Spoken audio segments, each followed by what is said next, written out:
Jadi sebenarnya jalan Anyer Panarukan, Anyer Sumedang Panarukan mestinya. Iya. Itu adalah jalan ekonomi yang dibangun oleh Dendels. Indonesia ini kalau mau ditulis sejarah sejak tahun berapa mulainya? Kita mesti tulis dia keluar gua 9.000 tahun lalu.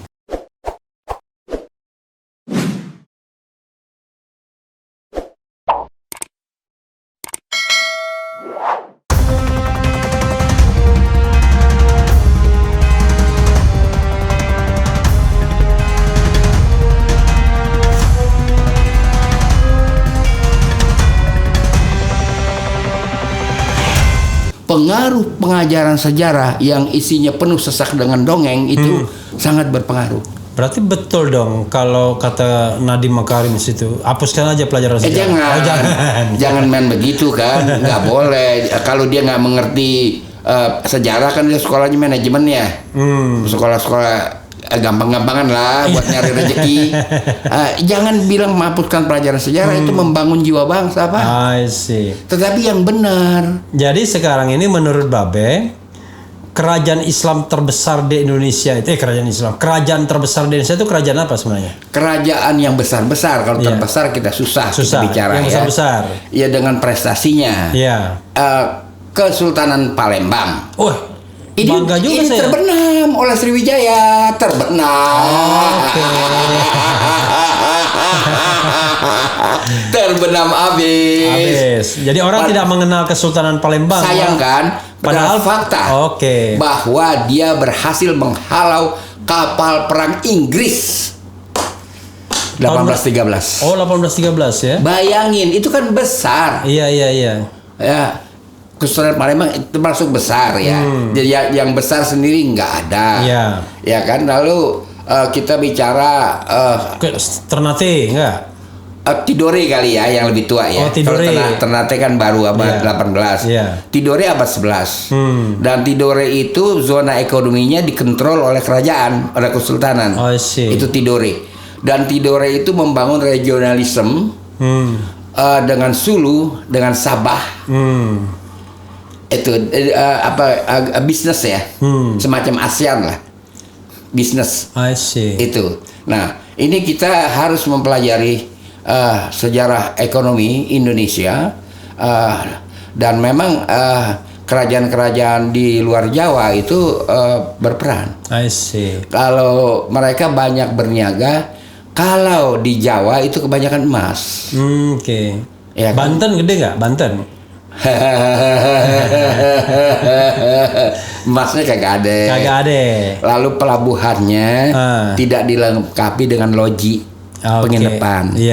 Sedangkan pedagang zaman dulu kan berbulan-bulan. Bandar Sunda Kelapa lojinya banyak. Makassar lojinya juga banyak. Itu cuma koreksi saya, itu bukan dibangun VOC, itu dibangun oleh orang Kaukasia.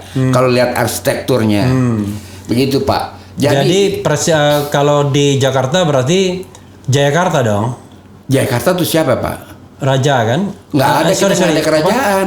Bukan kerajaan apa? Pangeran Jayakarta kan? Pangeran yang angkat dia pangeran siapa Pak? Ikan yang saya tahu sebelum bernama Jakarta kan Jayakarta. Kata orang. Kemudian Batavia. Sebelumnya lagi Sunda Kelapa. Pelabuhan Sunda Kelapa. Itu. Lalu tapi kerajaan tak ada di sini. Tak ada lah. Kita mesti gini. Sekarang kan kita belajar sejarah, pendekatan tuh total history. Topografi pun harus kita pelajari. Sunda Kelapa itu adalah daerah pasar ikan. Dia bukan Jakarta. Pangeran Wijayakrama apa ya? Wijayakrama sama Jayakarta itu kan BCS. Nanti saya ceritakan tentang dua hamba Allah ini. Jadi kita belum pernah bernama Jayakarta. Jadi ada 5 blok di sekitar Pelabuhan Sunda Kelapa. Blok yang pertama adalah Kali Adem. Kali Adem itu pelabuhan pertama. Tapi karena Rob pada 1540 berdasarkan perjanjian dengan Portugis dengan Avalis dari pihak Pakuan Pajajaran, maka pindah bangunan baru di daerah yang disebut Kota Inten. Kota Inten itu yang ada Hotel Omni. Kota Inten, Omni Batavia. Ya, itu Kota Inten namanya. Kota Inten dan Pasar Ikan itu pelabuhan yang kedua. Itu satu blok. Lalu ada blok di seberang Pasar Ikan, itu namanya Majakatera. Majakatera itu adalah land of power. Oke. Itulah yang kemudian menjadi Jakatra karena Jakatra. Transliterasi. Oke. Transliterasi dari Tom Pires 1512 Jakatra. Oke. Orang sini bilang Jakatra, lalu Jakarta. Oke. Itu nggak pernah ada Jayakarta. Lalu siapa itu yang mengaku sebagai Pangeran Jayakarta? Kita juga nggak tahu. Tapi kalau ngelihat busana dia berdasarkan litografi yang dibuat oleh orang Inggris, dia ini mesti dari Kandy, Ceylon Tengah. Dari? Kandy. Satu tempat yang bernama Kandy atau Kande di Sri Lanka Tengah. Sih. Menurut Van der Zee dalam buku Stad van Koen, itu ini hamba Allah mengaku-ngaku pemilik tanah. Ya kan? Marahlah orang-orang Betawi. Lalu mereka dihajar di seberang Kampung Gusti yang ada pemakaman Wijaya Krama itu kan. Wijaya Krama itu CS dia mungkin ini orang Indochina. Mungkin. Jadi 1610 tahunnya. Mereka yang menyebut Pangeran Jayakarta, kalau saya tanya timeline kan dia kagak ada. Begitu Pak. Jadi nggak ada. Jadi di sini nggak ada kerajaan, di sini adanya pelabuhan. Zona ekonomi. Bandar itu zona ekonomi. Bandar Sunda Kelapa. Banda, Banjar sama itu zona ekonomi. Ya namanya zona ekonomi itu Sunda Kelapa. Jadi Sunda Kelapa itu zona ekonomi. Ya, jadi pelabuhan Sunda Kelapa inilah yang dikuasai oleh VOC. Nggak ada. Oh, nggak ada juga? Nggak ada Pak. Yang diserang Sultan Agung. Begini Pak, Sultan Agung nanti kita cerita sendiri. I see. VOC itu Pak, itu waktu dia datang pada waktu 1619, dia bertemu dengan Shah Bandar pada waktu itu adalah Arya Rana Manggala. Dia seorang rabi Israel, tapi dia orang Kaukasia, dia bukan orang Yahudi. Ini yang 1596, yang Cornelis de Houtman. Cornelis de Houtman datang lebih dulu. Dia mondok di loji, dia bayar, masa didupak enggak dong? Dia mesti bayar. Nah, yang berikut ini kita bicara tentang 1619 yang katanya tahun berdirinya VOC. I see. Itu waktu Jan Pieterszoon Koen bertemu dengan Arya Rana Manggala Shah Bandar, minta bikin pelabuhan di kompleks Sunda Kelapa, yang 5 blok itu, ditolak. Akhirnya dia berkantor di Pulau Onrus. Pulau Onrus itu adalah bangunan Kepulauan Seribu. Yes. Itu Onrus yang kasih nama Belanda. Pulau itu namanya Pulau Kapal. Di situ banyak sekali bangunan-bangunan yang peninggalan orang-orang Kaukasia. Dia di situ berkantor, baru pindah ke yang disebut Kota Tua itu 1707. Begitu Pak, nggak ada dia menguasai. Dia tidak bisa menguasai Pelabuhan Kelapa karena zona ekonomi nggak ada yang dikuasai asing. Bapak mau bicara Banda Aceh. Lalu yang Gubernur Jenderal Belanda yang mati, yang diserang, yang dikepung oleh pasukan Sultan Agung? Itu betul. Tapi apa dia mati? Saya ragukan. Jan Pieterszoon Koen ya? Iya. Jan Pieterszoon Koen 1619. Perang Sultan Agung yang kita terima dari sekolah-sekolah itu tanpa sebab, nggak jelas sebab apa ya. Ya kan? Tahu-tahu dia perang. Perangnya itu 2 tahun, 1628, 1629. Kemudian juga yang menang siapa, yang kalah siapa kagak ada. Walaupun ada filmnya di Sultan Agung kan? Ya biasalah. Saya nggak mau komentarin.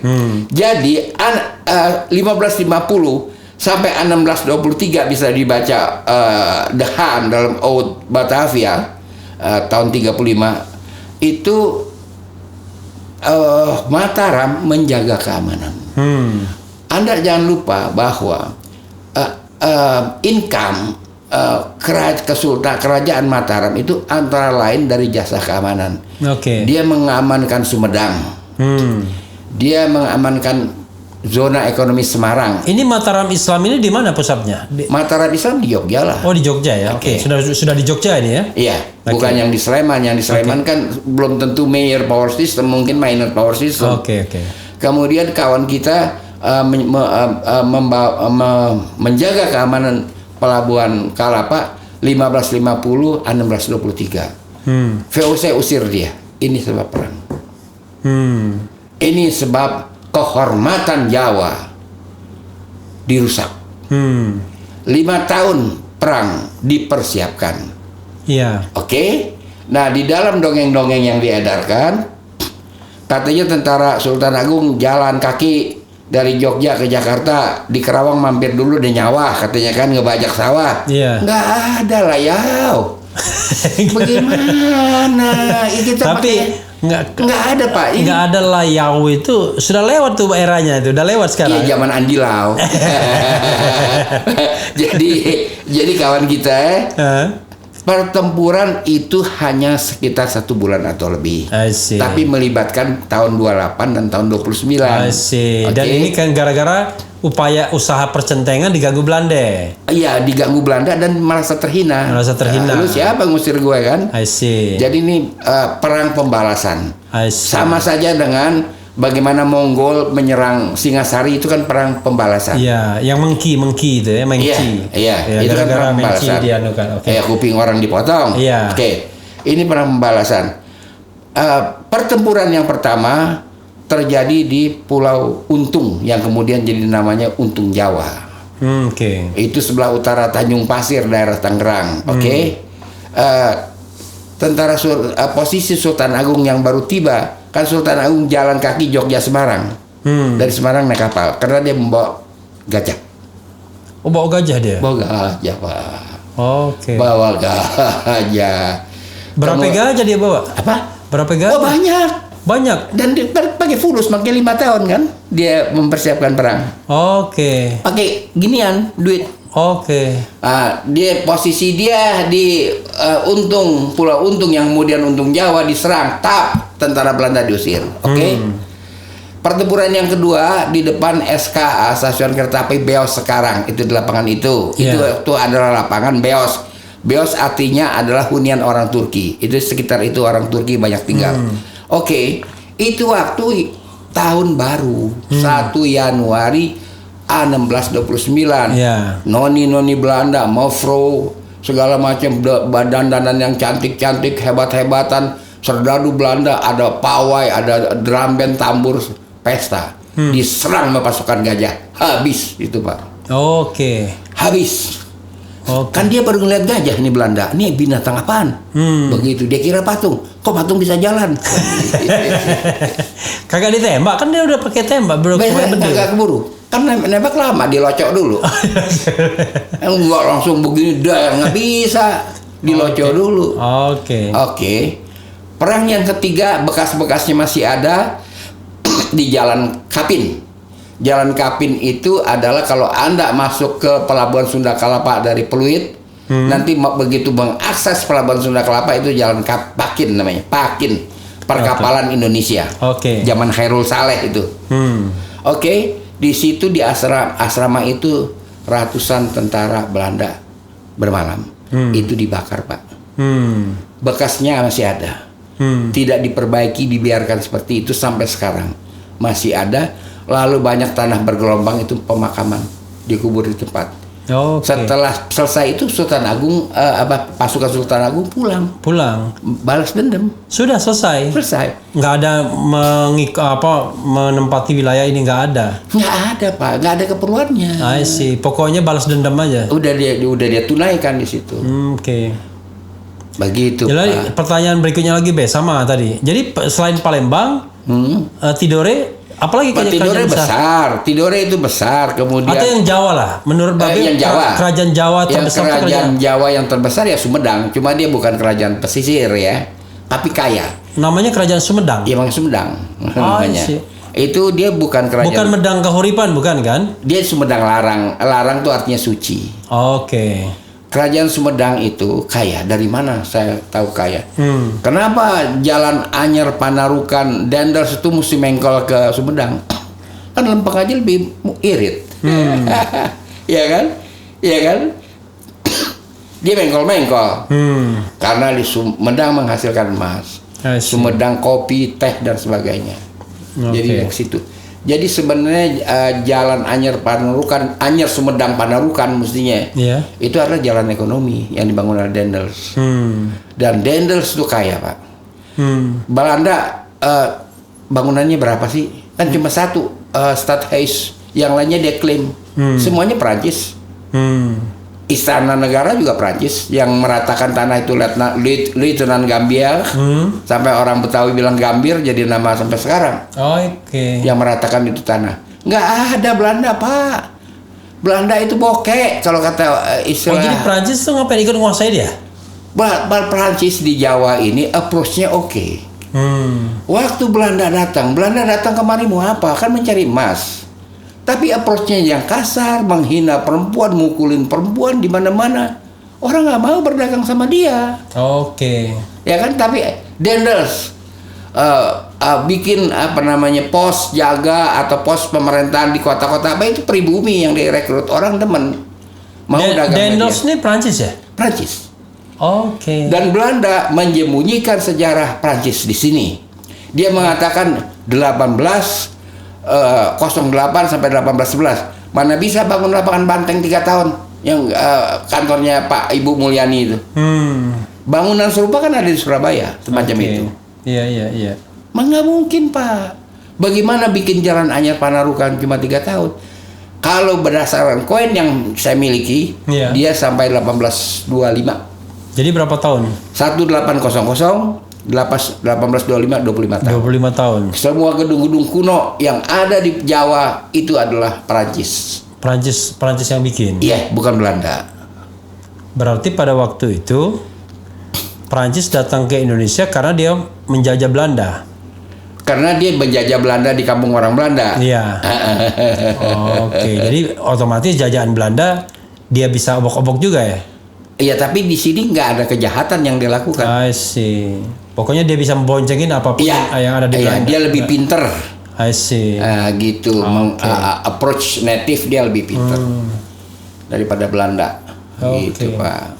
Raffles Belanda ya? Raffles itu Inggris. Tapi itu Inggris. Juga satu. Saya kok agak pemalsuan sejarah tentang Raffles. Raffles kan dia di Bogor saja. Dia bukan Hindia Belanda, dia di Bogor saja. Dia karena Jawa dikuasai Daendels. Akhirnya dia pergi ke tempat Anda, Sumatera, bagian selatan. Di Bengkulu itu. Di Bengkulu mangkalnya. Akhirnya itu doang. Lalu dia nggak ada kerjaan, dia tangkepin semut, jangkrik, dia bikin buku. Kan ada bukunya, laporan dia, ya kan? Kerjanya kagak ada. Iya. Jadi sahabat daerah sekalian, berarti sejarah ini mulai dari tahun berapa harus ditulis ulang, Be? Apa? Sejarah ini kalau begitu. Dari awal. Dari Cave Life. Dari Cave Life harus ditulis dari Cave Life. Cave Life itu kehidupan gua. Misalnya. Jadi mulai dari Pithecanthropus erectus gitu ya. Itu ya kalau kita cerita anunya ya dari segi paleontologi. Kita sekarang dari segi peradaban saja, misalnya gua di Sumatera Selatan itu kan dinding gua di Sumatera Selatan itu bagus. Di Bangka guanya itu bagus. Jadi dari situ udah terlihat mereka punya kemampuan untuk berpikir filosofis. Nah, saya nggak mau kalau sejarah dibelah ada prasejarah. Apa maksudnya prasejarah? Orang Indonesia sudah bersejarah sejak Cave Life. I see. Gitu. Kalau kita yang kenal kan prasejarah itu ketika mereka belum mengenal baca tulis kan, itu prasejarah. Ketika zaman sejarah itu adalah setelah mereka mengenal baca tulis, kan begitu? Iya. Gitu. Kalau itu dia punya definisi baca tulis itu apa pengertiannya? Karena skriptologi aksara inisial atau aksara berawal dari garis-garis dan lengkungan. Dan itu sudah dibuat oleh orang Goa. Orang Goa pun udah bikin yang begituan. Dan itu ada maknanya, ada simbolnya. Jadi nggak bisa dibilang prasejarah juga ya? Nggak bisa, Pak. Jadi mereka udah bikin simbol-simbol. Dan dia udah mengenal konsep kepemimpinan. I see. Dan sudah mengenal konsep peradaban. Artinya tidak boleh pasangan teman dinikmati oleh orang lain, nggak boleh. Sama dengan di Amazon. Itu ada aturannya, Pak. Di Goa juga hidup. Indonesia ini kalau mau ditulis sejarah sejak tahun berapa mulainya? Kita mesti tulis dia keluar gua 9.000 tahun lalu. Allah Akbar. Iya harus Pak. 9.000 tahun yang lalu. Jadi kan tahapannya. Berarti ini tanah tua nih Indonesia nih, yes. Jawa. Jawa atau Indonesia? Indonesia Pak. Oke. 9.000 tahun yang lalu dia keluar gua karena populasi, kemudian masuk kepada River Basin Community, pinggir kali. Oke. Kehidupan itu. Kehidupan itu era itu berakhir setelah kedatangan bangsa luar. Oke. Bangsa luar yang pertama adalah Egypt, abad 13 sebelum Masehi. Mesir. I see. Karena jenazah yang dibalsem, jenazah Parao yang dibalsem 13 sebelum Masehi. Dan balsem hanya ada di Sumatera. Oke. Nah itu bisa dipegangan. Yang kedua adalah bangsa Maya. 9 Maya itu dari Peru, dari Meksiko, Peru, iya. Brazil, iya. Kolombia, iya. Masuk kemari. Dia itu penelitiannya linguistik dari Profesor Karen itu 3.000 tahun yang lalu. Jadi sekitar abad 9 sebelum Masehi itu bangsa Maya. Dan peninggalannya banyak semua. Dan di Sumatera itu peninggalannya di daerah Anda banyak sekali. Dan arkeolog apa saja dibilang dari India nggak bisa dong, itu totem jelas Maya. I see. Ya itu saya lihat asal saja. Jadi harus bilang itu Maya Pak. Kita mengenal circle of time juga dari Maya. I see. Kalau di Masehi kan 668 itu kan abad 7. Ya, makam Islam di Banggai. I see. Sekarang lagi digali lagi makam di Amurang. Lebih tua lagi nisannya. Ini arkeolog ini macul-macul apa? Itu yang saya nggak ngerti. Kalau macul apapun, ketemu apapun, ini India. Saya nggak mengerti bagaimana begitu gampang.